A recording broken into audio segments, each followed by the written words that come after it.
Good morning. Welcome to another edition of the SiGMA podcast, where today we're going to be meeting a former course mate of mine, because we were both at university at the same time, a lawyer, a partner at WH Partners, Robert Zammit. Hi Trevor. Nice. Thank you for the invite. Nice being here. It's always a pleasure having these conversations. Yes, always. It's good to catch up. How long have you been in the gaming sector? Now it's been over 18 years. So basically straight out of university. Okay. I started immediately in the industry. It was a different environment back then. I didn't know what I was going into, to be fair. But it was very interesting. Considering I started in 2006 when the industry was still growing, still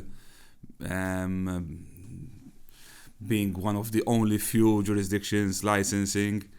I saw it grow into something which developed in the stable regime that we have today. And it was very interesting how it developed.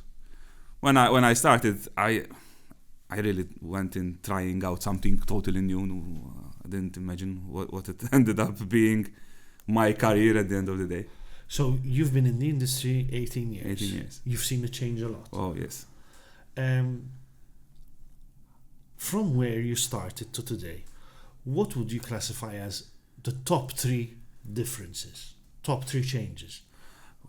For sure, I think one of the main changes was the 2018 overhaul. I mean, that was, I think I will put that in top 1 immediately, because that changed the regulatory framework, changed the approach the regulator was taking.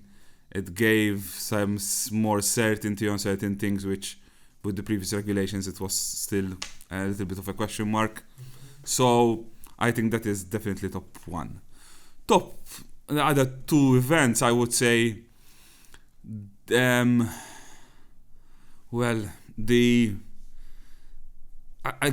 one wouldn't point it out as a particular event, but it's more of the licensing regime starting being created in Europe. I mean, that was an event in itself.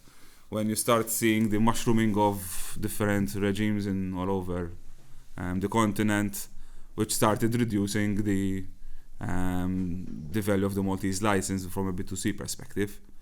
I think the third big aspect and change is then the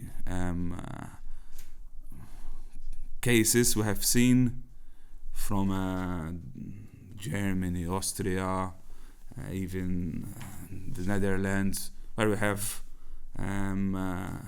players claiming refunds for their losses. And that is another aspect which obviously it's not something which we had back in 2006 or 2010 for sure. Yeah. And it's a reality that we are living with it basically today. Okay.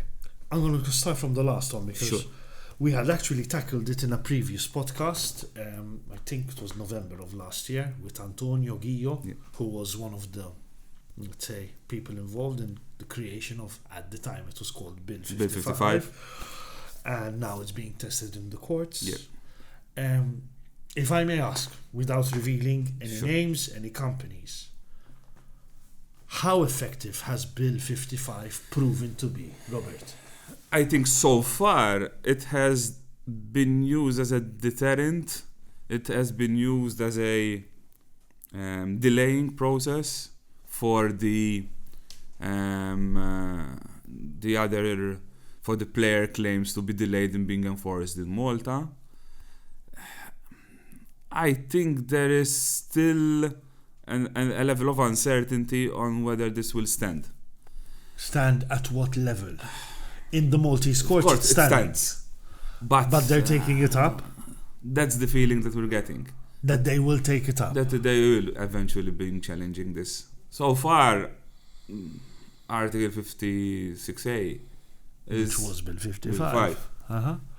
Is a good defense. Okay. Can we... Wait, sorry, because I jumped the gun. My mistake. Can you explain in simple terms What is Bill 55? What led to the creation of Article 56A? So basically, the article provides for the position of Malta as a gaming industry in its public policy, to the extent that if an operator is considered to be properly licensed in Malta, then there is a level of protection given by the Gaming Act itself, which states that now this operation is self-legitimate and it's part of Maltese public policy to license and provide these kind of licenses to operators, which gives a level of protection when it comes to defending cross-border claims, which once won in a foreign jurisdiction with the regulations of the EU, they could easily, in theory, be enforced locally.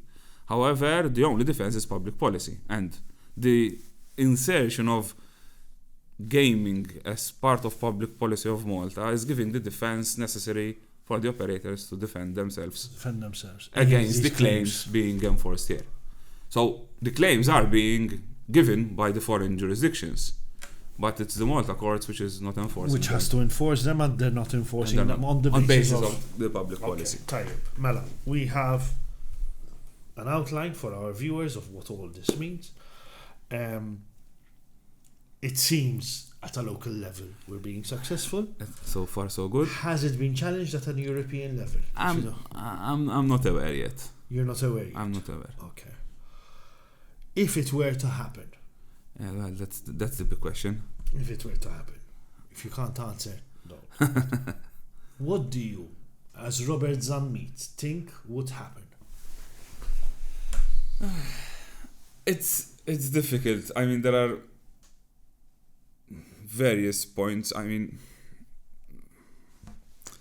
there are different angles. Mm-hmm. There is definitely a political angle to this, and there is a strong political push from these jurisdictions to get their way at the end of the day. From Malta perspective, I think if it doesn't succeed in defending its position, it will be even more even putting another hurdle to the current environment that we're living in the gaming industry here. So definitely, wherever it will go, it will be a drastic change to what we have here at the moment as a gaming industry. I don't know if I answered your question as you thought. I'm going to try and push it in a different manner. How optimistic are you that Bill 55 will be defendable in court? Well, I cannot be not optimistic. I mean, okay.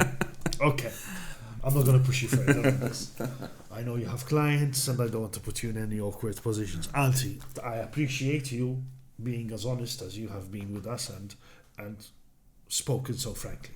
So thank you so much for that. You spoke the second point, so I'm going in reverse. Yeah. So if it were a sandwich now, where's the ham and cheese? You spoke about the value of the Maltese license from a B2C perspective.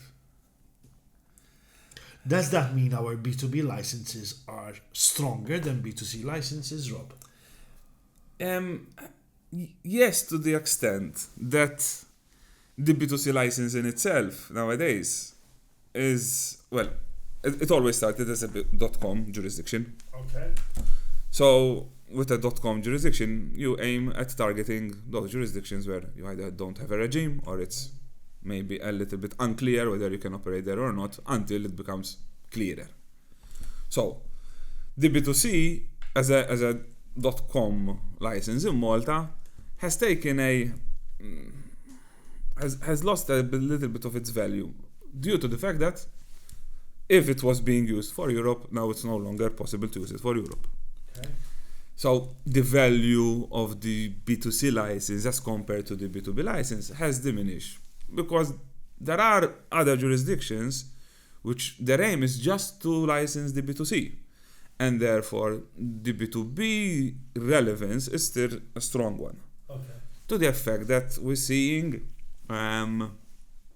operators, even licensed in a B2B regime elsewhere, wanting to have that license recognized here through the recognition notice process. Do you think the recognition notice in some way weakened the Maltese license? No, I think it was a natural consequence that we had to have this recognition notice. One, I always tell this in the course in gaming law at university to the students. The Maltese authority always was very upfront in saying we want to have recognition. Okay. So it would have been very strange if with a new law in 2019 they didn't consider recognition there. So it was a sort of a punto of the authority to say, listen, we always wanted this to happen, look how this could have been done. Mm-hmm. And I think that is fair on them, and I think at the end of the day I think it worked well in collaboration with what we have, because it didn't weaken the other B2B licenses, because at the end of the day you will look at the number of applications coming into Malta at the moment. A majority of them are B2B licenses. Okay. So the fact that there are the recognition notices available doesn't mean that people are not going for the B2B license here. And how efficient is the MGA being with processing those license applications? Talking about recognition notices, or both. Let's go. Recognition notices. Well, recognition notices.